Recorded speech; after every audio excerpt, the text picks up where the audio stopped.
হেই বন্ধুরা, কি অবস্থা সবার? কেমন আছো তোমরা সবাই? আশা করি ভালো আছো। তো সবার প্রথমে বড়দের সালাম ও আমার আদরের ছোট ভাই বোনেদের ভালোবাসা দিয়ে আমার আজকের ব্লগটি শুরু করতে যাচ্ছি।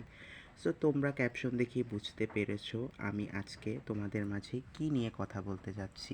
হ্যাঁ, আজ কথা বলবো গ্রামীণ সংস্কৃতি বা গ্রাম বাংলার ঐতিহ্য নিয়ে। যুগের পর যুগ ও বছরের পর বছর ধরে গ্রাম বাংলার মানুষেরা এই ঐতিহ্যকে ধরে রেখেছে মানুষের মাঝে। গ্রাম্য মেলা বাংলাদেশের গ্রামীণ ঐতিহ্য। আমাদের দেশে নানা উৎসব উপলক্ষ করে গ্রাম্য মেলার প্রচলন রয়েছে।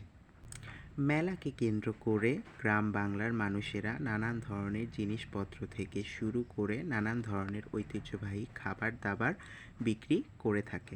বিশেষ কিছু বিষয়বস্তু এবং বিশেষ কিছু মাস নিয়ে আমরা এই মেলার আয়োজন করে থাকি, যেমন পৌষ পার্বণ মেলা, বৈশাখী মেলা, পিঠা উৎসব মেলা। মানুষকে আনন্দ ও বিনোদন দেওয়ার জন্য মেলা কর্তৃপক্ষের যারা থাকে তারা বিভিন্ন ঐতিহ্যবাহী খেলারও আয়োজন করে থাকে, যেমন নৌকা বাইচ, ঘোড়ার দৌড়, লাঠির খেলা এবং বিভিন্ন ধরনের সার্কাসের আয়োজনও করে থাকে। আজকে আমাদের মেলার মূল আকর্ষণ ছিল ঘোড়ার দৌড় প্রতিযোগিতা ও বিভিন্ন ধরনের সার্কাস। মূলত আজকের মেলাটি হচ্ছে আমার এলাকায় বা আমার পার্শ্ববর্তী এলাকা বলতে গেলে এটা হচ্ছে আমার নানা বাড়ি এবং আমার দাদা বাড়ি যাওয়ার একটা সংযোগ স্থল যেটাকে বলে, সেটার মাঝখানে বা একটা বাজারকে কেন্দ্র করে। তো মেলাটার স্থান হচ্ছে বাইলাখালী পোস্ট অফিস বাজার সংলগ্ন। এটা বাবুগঞ্জ উপজেলার ভিতরে পড়েছে। বাবুগঞ্জ উপজেলার চাঁদপয়সা ইউনিয়নের ছোট্ট একটি গ্রাম এটি। মূলত মেলাটাকে নিয়ে আমি খুব এক্সাইটেডই ছিলাম বলতে গেলে, কারণ আমাদের তো শহরে থাকা হয়, আমরা তো এ ধরনের অনুষ্ঠান আয়োজন কখনো সেভাবে উপভোগ করতে পারি না। সো আমি আমার ছোট মামাকে নিয়ে মেলা দেখার জন্য রওনা দিলাম। তো ইতিমধ্যে আমার কিছু বন্ধু বান্ধব, বড় ভাই এবং কিছু পরিচিত মানুষের সাথে আমার দেখা হয়ে যায়। আকাশটা কি সুন্দর, তাই না বলো? তো আকাশ দেখতে দেখতে এর মধ্যেই মানুষের একটা শোরগোল শুরু হয়ে যায়। তো ইতিমধ্যেই দেখলাম ঘোড়ার দৌড় শুরু হয়ে গিয়েছে। তো ঘোড়ার দৌড়ের থেকে সবথেকে মজার বিষয় ছিল, মানে এত পরিমাণে মানুষ ছিল, তো মানুষ দেখে ঘোড়া এত পরিমাণে এক্সাইটেড হয়ে মানে মানুষকে লাইনচ্যুত করে, যেটাকে একেবারে মানুষের গার উপর থেকে মানে চলে যাওয়া এরকম একটা অবস্থা। আমি তো পুরা ভয় পেয়ে গিয়েছিলাম ভাই। বিষয়টা যাই হোক, আমার কাছে বিষয়টা খুব মজারই মনে হচ্ছিল। আমি খুব মজা পাচ্ছিলাম।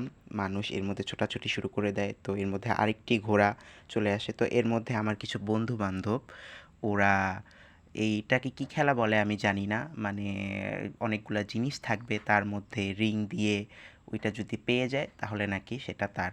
তো এখানে আমরা ৩-৪ জন বন্ধু মিলে এখানে এই খেলাটা খেলতেছিলাম।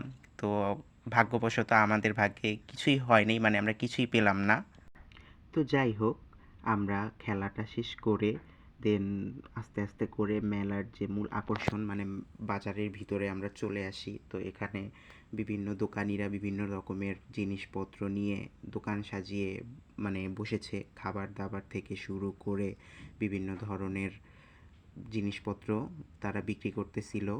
তো তারই কিছু মুহূর্ত আমি ক্যাপচার করে নিই। এই কাঠের জিনিসপত্রগুলা দেখে খুব ইন্টারেস্টিং মনে হচ্ছিল, মানে খুব ভালো লাগতেছিল, চাইছিলাম আম্মুর জন্য নিয়ে যাওয়ার জন্য। তো এখানে আবার দেখলাম একটু বিনোদন দেওয়ার জন্য বড় ভাইরা যারা আছে তারা আবার স্প্রিং বোর্ডের ব্যবস্থা করেছে। তো আমাদের নানু বাড়ির পাশে একটা ছোট খাল আছে, তো এই খালের মধ্যে এই স্প্রিং বোর্ডটা আনায় ওনারা এই ব্যবস্থা করে দিয়েছে। তো এখানে নাকি জনপ্রতি উঠার জন্য 15 টাকা করে ভাড়া নিচ্ছিল তারা। তো আমি আর উঠি নাই। তো এখানে দেখলাম নাগরদোলাও আছে, তো চাইছিলাম নাগরদোলায় একটু উঠতে, বাট বড় হয়ে গিয়েছি, কি আর করার, এগুলাতে তো আর উঠে বসা যায় না, মানুষ দেখলে কি বলবে। তার জন্য দূর থেকে দাঁড়িয়ে একটু সুন্দর মুহূর্ত উপভোগ করতেছিলাম। তো যাই হোক, এর মধ্যে এত পরিমাণে আকাশ অন্ধকার করে বৃষ্টি আসবে মনে হচ্ছে, তো কিছু সুন্দর মুহূর্ত আমি মোবাইল বন্দি করে ফেলি। তো এত পরিমাণে সুন্দর মানে জিনিসটা ভালো লাগতেছিল। এখানে একটা পুকুর পাড়, তো পুকুর পাড়ের দৃশ্যটা খুব ভালোই লাগতেছিল। মানে পুকুরে পানি নেই বললেই চলে, একদম শুকনো শুকনো অবস্থা। চৈত্র মাসের শেষ, বৈশাখ মাসের শুরু, তো পানি না থাকারই কথা। তো যাই হোক, তো এখানে আমি বাসার উদ্দেশ্যে রওনা দিলাম। এর মধ্যে বৃষ্টি শুরু হয়ে গিয়েছে, অল্প স্বল্প বৃষ্টি পড়তেছে। আমার ছোট ভাই এবং আমার একটা খালাতো বোনও আমার সাথে গিয়েছিল, ওরা আবার ক্যামেরাতে হাইফাই দিচ্ছে। তো যাই হোক, আমিও বাসায় চলে আসি, আর বৃষ্টিটাও ঝুম বৃষ্টি শুরু হয়ে যায়। তো কী আর করার, মেলা তো ওইভাবে আর উপভোগ করতে পারলাম না সম্পূর্ণটা, তো বাড়িতে বসে বৃষ্টিটাই উপভোগ করি। তো এখানে যে পরিমাণে বৃষ্টি হচ্ছিল, মনে চাচ্ছিল একটু ভিজি, বাট আম্মু বকাঝকা দিবে, তার জন্য আর ভেজা হয়নি। তো এটাকে কি বলে জানি না, আমাদের গ্রাম্য ভাষায় টিনের ঘরের যে দোচালা ঘরটা থাকে ওটাকে আমরা মাচাই বলে থাকি। তো অন্যান্য দেশের মানুষ অন্য অন্য নামেও ডাকতে পারেন, ভুল হলে ক্ষমার দৃষ্টিতে দেখবেন। তো এখানে বসেও কিছু মুহূর্ত কাটাচ্ছিলাম, খুব ভালোই লাগতেছিল।